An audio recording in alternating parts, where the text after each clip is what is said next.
All right, let's get to our top story now, which is troubling signs in the economy. We have four big troubling signs that we are heading for an economic disaster, problem, however you want to slice it.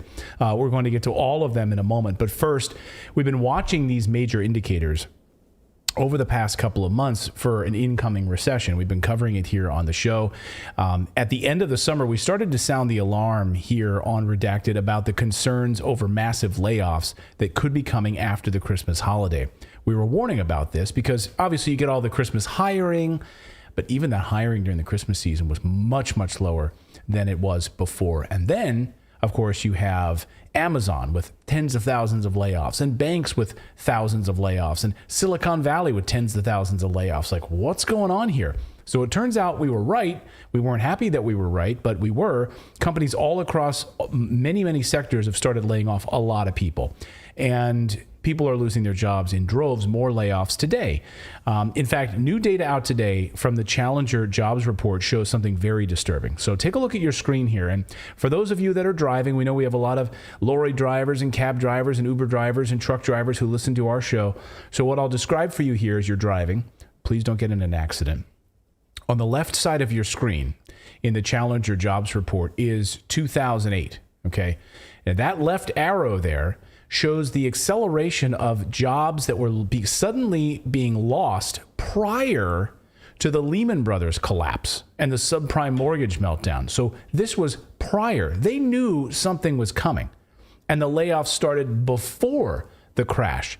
Now, Mujer roba 125 millones a JP Morgan, el mayor fraude en su historia, que ellos no cometieron. Luego de las andanzas de Anne Sorokin, parecía imposible que una treintañera volviera a dejar en ridículo a Wall Street, más aún después de la caída de Elizabeth Holmes y su elaborada estafa llamada Theranos. Pero pocas semanas atrás, justo en diciembre de 2022, el banco más grande de Estados Unidos declaró que había sido estafado. Sí, ese mes, ya es probable que pienses que quien roba a un banco en realidad no comete un delito, y tendrías mucha razón, sobre todo si ese banco es uno de los más corruptos del mundo. El caso de JP Morgan es emblemático. Su historial de malas prácticas y robos es delirante.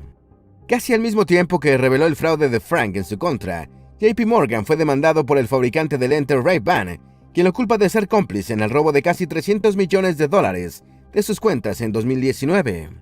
Pero hay más. En mayo de 2020, el banco debió pagar $920 millones en un acuerdo para que se archivaran acusaciones por haber manipulado el mercado de metales y de bonos del tesoro durante años. Apenas 2 meses después, una filial debió pagar una multa de $250 millones por no tener controles internos suficientes, pero el catálogo de fraudes cometidos por el banco va más atrás en el tiempo. Hace una década, el banco perdió $5,000 millones en gastos legales por haber manejado mal operaciones con derivados que terminaron en $6,200 millones, esfumados en el escándalo conocido como Ballena de Londres. Sin embargo, la estafa de Frank tiene mucho de justicia poética, si consideramos otro fraude que JP Morgan ayudó a cometer. JP Morgan ayudó a Madoff a hacer su fraude de $65,000 millones, por lo cual fue multado por $2.6 mil millones. En el esquema Ponzi de Madoff, JP Morgan se comportó de forma dual. Por una parte, su oficina de Londres informó a las autoridades sobre los rendimientos de Madoff que, por su cuantía, solo podían tener una fuente ilegal. Pero al mismo tiempo, el banco no dijo una sola palabra a los reguladores estadounidenses, incumpliendo deliberadamente con la diligencia debida. Y no podía alegar desconocimiento, porque JP Morgan fue por 20 años el banco principal, a través del cual Madoff movilizó el dinero que estafó a sus ricos e incautos clientes. Cuando Madoff Securities colapsó en 2008, tenía más de 4,000 clientes que habían invertido $65,000 millones, pero solo tenía 300 millones en activos.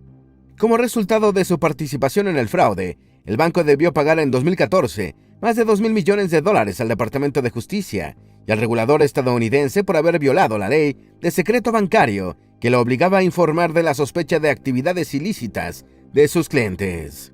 En su momento, esa fue la pena más grande impuesta a un banco por romper la ley, dinero que sería distribuido entre las víctimas de Madoff. Aparentemente, JP Morgan sabía todos los trucos para estafar, pero terminó siendo estafado con la mayor cantidad en su historia de fraudes. Veamos cómo. Mujer roba $175 millones a JP Morgan, el mayor fraude en su historia. La mente tras el fraude de Frank es Charlie Davis, una simpática chica hoy de 30 años, que el día de la compra por JP Morgan escribió en LinkedIn: "No todos los días una emprendedora tiene un nuevo comienzo de cuento de hadas. No termina". Y es que con la absorción de Frank, ella se convirtió en gerente del banco. Para lograrlo, Davis construyó una imagen de adolescente prodigio, egresada de una universidad de Ivy League y experta en emprendimiento social. Davis fue privilegiada desde pequeña. Creció montando a caballo en el Westchester, Nueva York, para luego ir a la escuela francoamericana de la Gran Manzana. Siempre, según ella, en la frontera entre Tailandia y Myanmar, donde pasó un verano trabajando como voluntaria durante unas vacaciones de su secundaria, fue donde comenzó su preocupación por el emprendimiento social. De acuerdo con su historia, ese trabajo la llevó a crear Power Up en 2011, durante su primer año en la universidad, una organización de microfinanzas con el objeto de ayudar a reducir la pobreza en los jóvenes a través de los negocios. El crecimiento de Power Up, según la fantasía de Davis, fue meteórico. 50 escuelas se unían cada mes o mes y medio, aunque lo cierto es que el sitio de web de Power Up existe desde el año 2009, cuando Charlie aún estaba en la secundaria. Pero el relato detrás de lo que sería Frank es que la misma Davis necesitó ayuda económica durante sus estudios de finanzas y derecho en la Wharton School de la Universidad de Pensilvania, momento en el cual se enfrentó a las formas difíciles de llenar incluso para su padre, Didier, quien había trabajado en Wall Street por años. Cuando explotó el escándalo, la familia, que incluye a su madre Natalie y a un hermano, se negó a responder preguntas sobre cómo había calificado Davis para recibir préstamos estudiantiles si su entorno era privilegiado. Por su parte, la universidad confirmó los títulos que obtuvo, pero no revela información sobre el financiamiento que recibe un estudiante. Charlie habría creado Frank para ayudar a otros jóvenes en su supuesta misma situación. Aunque te hablaremos detalladamente sobre Frank más adelante, aquí podemos adelantar que mientras experimentaba problemas legales, casi desde el inicio, Davis no dejaba de aparecer en los medios como una maravilla en la gestión de créditos educativos. Los premios que recibió demuestran cómo había conseguido embaucar a los que se suponía eran analistas curtidos. Así, por ejemplo, en 2019, Forbes la incluyó en su lista 30 Under 30. Luego, Crain's New York Business la incluyó en su propia lista 40 Under 40. El patrón es el mismo de otros fraudes recientes. Wall Street sucumbe ante una mujer joven, educada y agresiva, que además proviene del mismo círculo de inversionistas y analistas. El arte de vender es muy parecido al arte de estafar. Para acceder a los inversionistas, Davis solo usó las mismas técnicas que todo vendedor usa. Exageró las bondades de lo que vendía. En algunas de las reuniones preparatorias con ellos, de nuevo según Forbes, Davis hablaba de miles de usuarios registrados, cuando en realidad ni siquiera existía el servicio. Cuando sus colaboradores la enfrentaron por mentir, los despidió diciéndoles: "Estos viejos no entienden, así es como funciona, lo finges hasta que lo logras". Charlie Davis vendía humo. Ahora bien, ¿qué era lo que supuestamente hacía Frank por los universitarios que buscan créditos? Oficialmente, la startup se vendía como intermediaria entre las universidades y los estudiantes en la gestión de ayudas financieras y créditos. El núcleo del negocio de Frank era replicar el puntaje de crédito FICO, pero para estudiantes universitarios, lo que luego se complementaba con asesoría para hacer las solicitudes que en realidad son gratuitas. Por ese servicio cobraba una tasa. Pero la verdad es que todo apunta a que no hacía nada de lo que prometía. Para empezar, Frank no trabajaba directamente con las universidades. Lo que resulta asombroso es que un perfil de New York Times muestra que poco después de fundada, la Federal Trade Commission le envió a Frank una advertencia que explicaba que como para ahorrar tiempo llenaba de forma incompleta las solicitudes, las peticiones eran rechazadas. Lo que sí hacía Frank era ofrecer adelantos de efectivo sobre las ayudas que gestionaba y que los estudiantes debían devolver incluso si esas ayudas nunca se concretaban.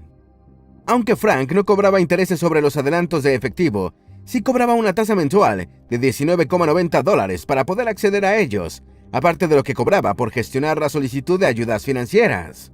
Otra manera de drenar dinero de los estudiantes universitarios era cobrar por las apelaciones cuando les negaban las ayudas y créditos. En este caso, era un solo pago de $145.95. Los funcionarios encontraron que también para ahorrar tiempo, Frank apelaba de forma incompleta, dañando las posibilidades de los estudiantes de que sus rechazos fueran revisados. Pero hay más. Frank apostó fuertemente a obtener ingresos a través de la venta de cursos universitarios en línea de universidades acreditadas. Por uno de ellos, llamado Superhéroes, An American Fantasy, Frank cobraba $700. El truco estaba en que Frank no tenía permiso para ofertar los cursos. Las universidades cuyos cursos vendía ni siquiera sabían que Frank existía y, por supuesto, no recibían $1 de lo que cobraba.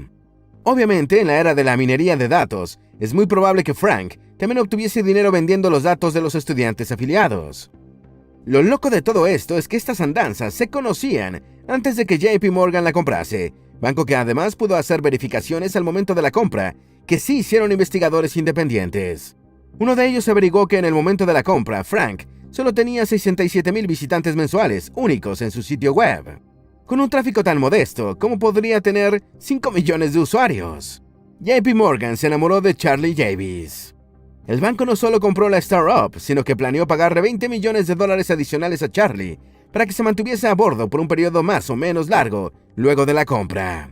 La idea era hacer que fuese la misma Davis la que convenciera a los casi 5 millones de supuestos usuarios de que ahora hiciera negocios con JP Morgan, pagando lo que el banco quisiera cobrarles. Y es que en el fondo, la inflación y crecemos al mismo tiempo, entre otras cosas. Entonces, está funcionando. Lo que se planteó, cuando vos mirás el sendero que trazamos, lo que se va cumpliendo, porque está bien diseñado y es distinto que otras épocas. Ahora, dicho esto, no quita que nos tenemos que poner un esfuerzo para seguir cumpliendo la meta de bajar el déficit y llegar a equilibrio. Eso nunca es fácil, porque decís, ¿dónde recortás? En un presupuesto donde este año 3 de cada 4 pesos en la Argentina, 3 de cada 4 pesos van a inversión social, van a los sectores más vulnerables de la Argentina. Entonces, tiene que ser con equilibrio la discusión. Y ni vamos tan lento como dicen los que quieren que hagamos todo en un día, ni vamos tan rápido como los que dicen que estamos haciendo un ajuste salvaje. Estamos haciendo algo razonable, sustentable y que está funcionando. Pero vos decís que a este paso triunfan. A este paso eso lo definirán los argentinos. A este paso la acomodan, decís vos, la acomodan la situación. No tengo duda que estamos mejor que el año pasado, que vamos a estar mejor el año que viene, que estamos por el sendero correcto, no tengo duda. Y no tengo duda de la profunda convicción de los argentinos que nos dicen en cada lugar que vamos, sabemos que este país no se arregla en pocos meses, sabemos que requiere esfuerzo, nos marcan la cancha y nos exigen y está bien que así sean, al igual que nos dicen, fuerza, no aflojen, sigan para adelante. Explícame o dame una referencia, recién lo hablábamos con mis compañeros. ¿Está claro que Caputo es una persona clave para el gobierno de ustedes? Clave, lo contaba mi compañero Maxi Montenegro, Toto Caputo estoy hablando, ¿no? Salvador Caputo. Fue, abrió mercados, renegoció deudas, consigue guita, pero también le aparece un hecho que confirma la SEC de Estados Unidos, que tenía una sociedad, una sociedad offshore. ¿Cuál es la diferencia de Díaz Gilligan que renuncia a Caputo que continúa? ¿Es tan importante para ustedes Caputo que sigue en el cargo o lo diferenciás al caso? Primero quiero hablarte de Caputo, de Toto Caputo. Dale. Toto Caputo es un orgullo para este país y para este gobierno que sea ministro. Lo estás bancando de una manera, pero escúchame, estás en vivo. Escúchame, déjame contestar. Toto Caputo es de las 10 o 15 personas más talentosas que existen en el mundo, en el tema de finanzas. Recontrahecho en el mundo. Jugaba en la Champions League, no jugaba en Aldo Civi, o en nada contra Aldo Civi, digamos, no jugaba en la B, jugaba en la Champions League. Deja todo para venir a jugársela por su país. Es una persona honesta, es una persona íntegra, que le discuten una cosa previa a su paso por la función pública, no tiene nada que ver con la función pública, sino previo a su paso con la función pública. Que no lo declara ante la OA. Insisto en un punto, para marcar el hecho. Estamos discutiendo algo anterior a su paso por la función pública, en donde él tiene la plena convicción, y por eso nosotros también, de que sus papeles están bien declarados. En la OA y en la justicia se aclarará como con cualquier otro. Pero vuelvo al punto anterior, porque esto es lo clave. Ya vos lo valorás al tipo. No es que lo valoro yo, lo tenemos que valorar todos, Ale. Pero estamos en un país donde hemos tenido ministros que no podían sumar 2 más 2, que no podían explicar su matrimonio. Y, ¿querés que repasemos? Yo no voy a hablar del pasado, porque no es un tema... la calidad profesional y ética... Este es mejor que Kicillof, decís vos. La calidad profesional y ética de Toto Caputo es un orgullo para la Argentina, y así nos lo plantea cada persona del mundo con la que nos vinculamos. Pero, me escuchá, y ahí vuelvo a otra pregunta.